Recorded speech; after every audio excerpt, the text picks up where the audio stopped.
La mayoría de los organismos se reproducen por la unión sexual de espermatozoide y óvulo por un proceso llamado fertilización. Estos óvulos de invertebrado están rodeados de espermatozoides. En la unión sexual, cada progenitor contribuye con una célula especial formada por el proceso de meiosis.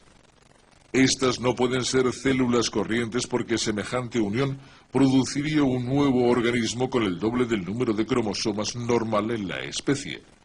Los cromosomas contienen la información genética que regula las células individuales y todo el organismo. Cada cromosoma contiene numerosos genes que son las unidades de información y para cada especie de planta o animal hay un número específico de cromosomas en cada célula.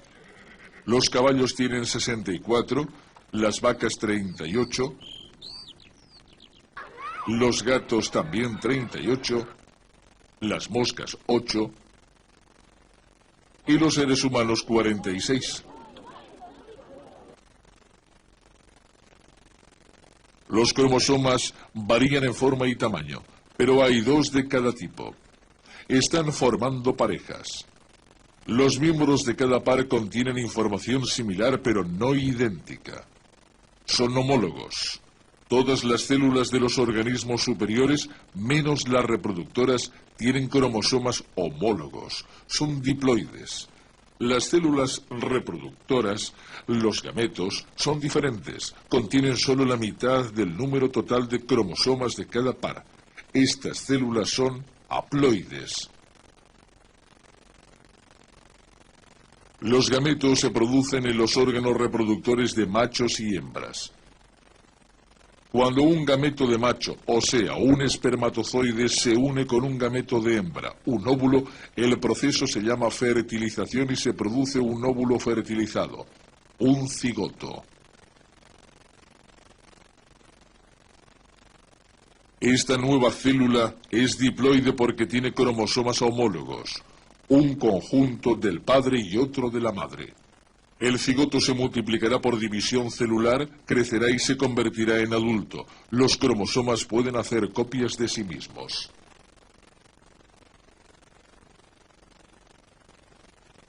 Aquí vemos un cromosoma que ha hecho una copia de sí mismo. Estas dos copias, llamadas cromátidas, unidas por el centrómero, son normalmente idénticas. Este es un par homólogo, dos cromosomas similares compuestos por dos cromátidas idénticas. Los gametos se producen en un tipo de división celular en que el número normal de cromosomas se reduce a la mitad. Esta división celular se llama meiosis. Cada gameto acaba teniendo una copia de uno de los cromosomas de cada par.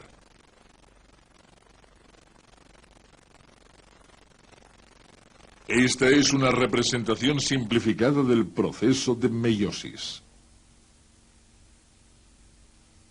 Fuera del núcleo de la célula hay un centríolo. El centríolo se divide y los dos centriolos resultantes se separan. La materia del núcleo se enrolla formando cromosomas visibles. Muchas fibras conectan los dos centriolos formando un huso.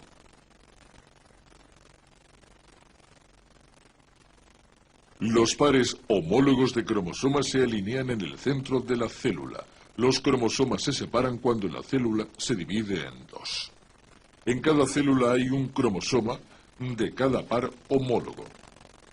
Los cromosomas se desenrollan cuando las células se preparan para volver a dividirse.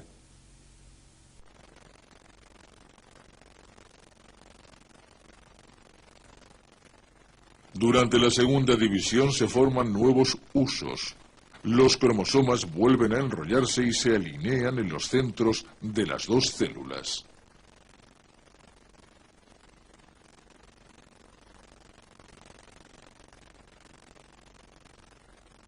Las cromátidas se separan por escisión de los centrómeros y forman los gametos individuales. Se han producido 4 gametos. Cada gameto es haploide. Tiene la mitad de cromosomas que la célula original.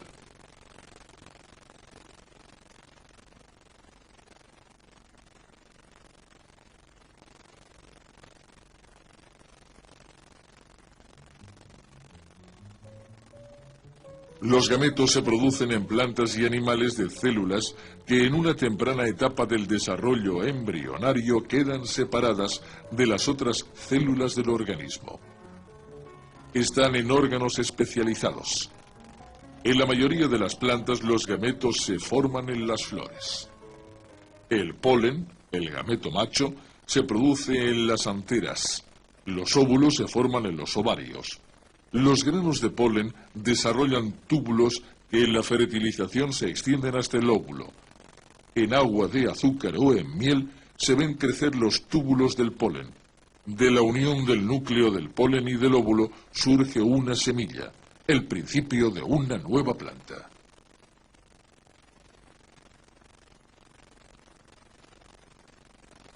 En los animales, incluidos los seres humanos, la gametogénesis o producción de gametos tiene lugar en las gónadas.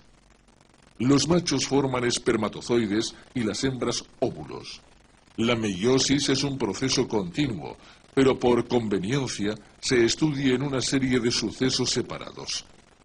Al prepararse la célula para la meiosis, los cromosomas se hacen gradualmente visibles. Ello se debe a que las largas fibras de los cromosomas se enrollan varias veces sobre sí mismas, cobrando espesor. Al enrollarse los cromosomas, empiezan a reunirse delgadas fibras alrededor del núcleo formando el huso. La membrana nuclear desaparece. Cada cromosoma está compuesto de dos cromátidas idénticas. Cuando las cromátidas del cromosoma homólogo están una junto a la otra, puede haber intercambio de material genético. Esto es de gran importancia en la herencia y se llama entrecruzamiento.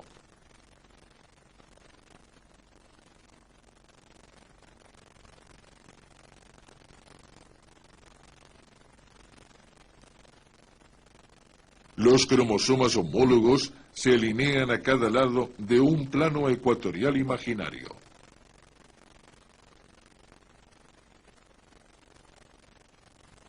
Los cromosomas se mueven hacia polos opuestos.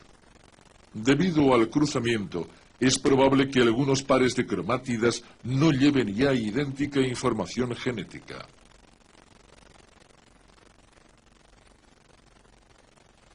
Al llegar los cromosomas a los polos opuestos, empiezan a formarse alrededor de ellos nuevas membranas nucleares y los cromosomas se desenrollan.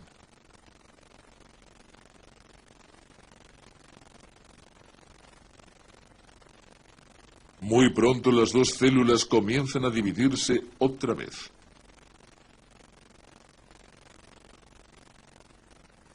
Los cromosomas se enrollan y se alinean junto a un nuevo plano ecuatorial que está en ángulo recto respecto al primero.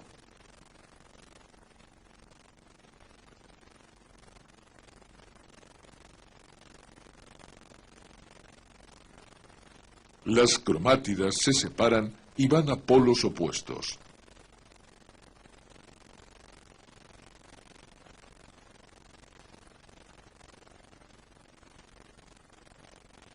Como resultado, hay dos nuevas células, y cada una es haploide. Se han formado por meiosis de una célula diploide. Se forman sus núcleos y se desarrollan nuevas membranas nucleares. El óvulo y el espermatozoide se producen en procesos ligeramente distintos. En muchas especies, incluida la humana, muchas más células de los machos que de las hembras sufren la meiosis.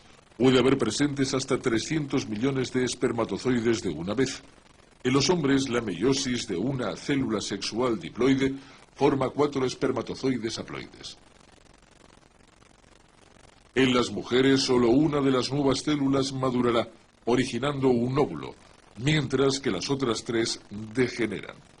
Durante la vida de una mujer se producen unos 400 óvulos, con un promedio de 1 al mes durante los años de fecundidad. Desde el punto de vista hereditario es importante recordar que aunque las nuevas células tienen muchos genes en común, cada célula es única. Cada una contiene diferente combinación de información genética. ¿Cómo ocurre esto?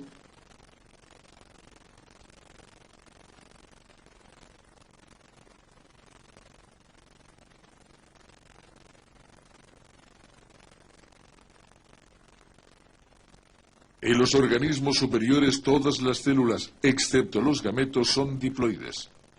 Tienen dos conjuntos completos de información genética.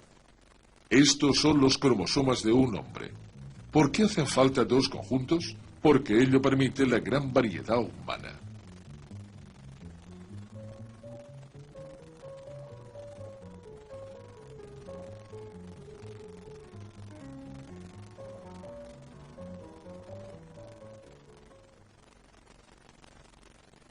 Para comprender el porqué de esto, hay que entender que estos conjuntos complementarios de información están en los cromosomas homólogos.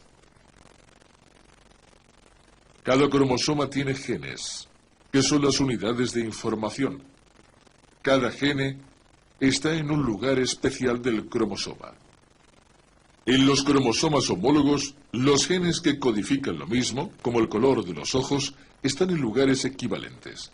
Estos genes codifican lo mismo, pero no son necesariamente idénticos. Uno puede codificar ojos negros y, aunque el gene equivalente también codifica el color de los ojos, puede codificar ojos azules. Ya hay cierta variedad de información genética. Al comenzar la meiosis, cuando los cromosomas homólogos se emparejan, se sobreponen y pueden adherirse en algún punto. Luego, al separarse, tiene lugar el entrecruzamiento. Pueden intercambiarse ciertos segmentos y haber intercambio de material genético. Al proseguir la meiosis, quedan segregados estos nuevos conjuntos de genes. Así, hay un intercambio de genes, una redistribución de conjuntos de información genética entre las 4 células haploides, los gametos. ¿Qué conjunto de información genética va a cada gameto? Es una cuestión de azar. Cuando ocurre la fertilización, la unión de un gameto macho con uno hembra, los genes que aporta cada gameto se reúnen en nuevas combinaciones. Basándonos en este conocimiento de la genética, usamos la reproducción selectiva para cambiar y mejorar las cosechas con que satisfacer la creciente necesidad de alimentos en un mundo en constante aumento de población.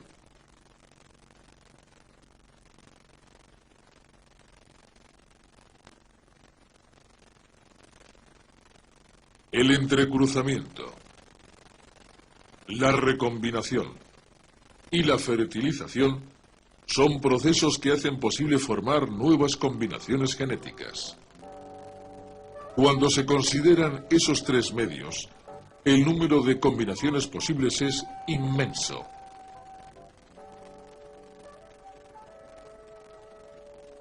Es tan grande que en cada fertilización se crean organismos únicos, verdaderos seres individuales que son similares, pero nunca idénticos a otros miembros de su especie.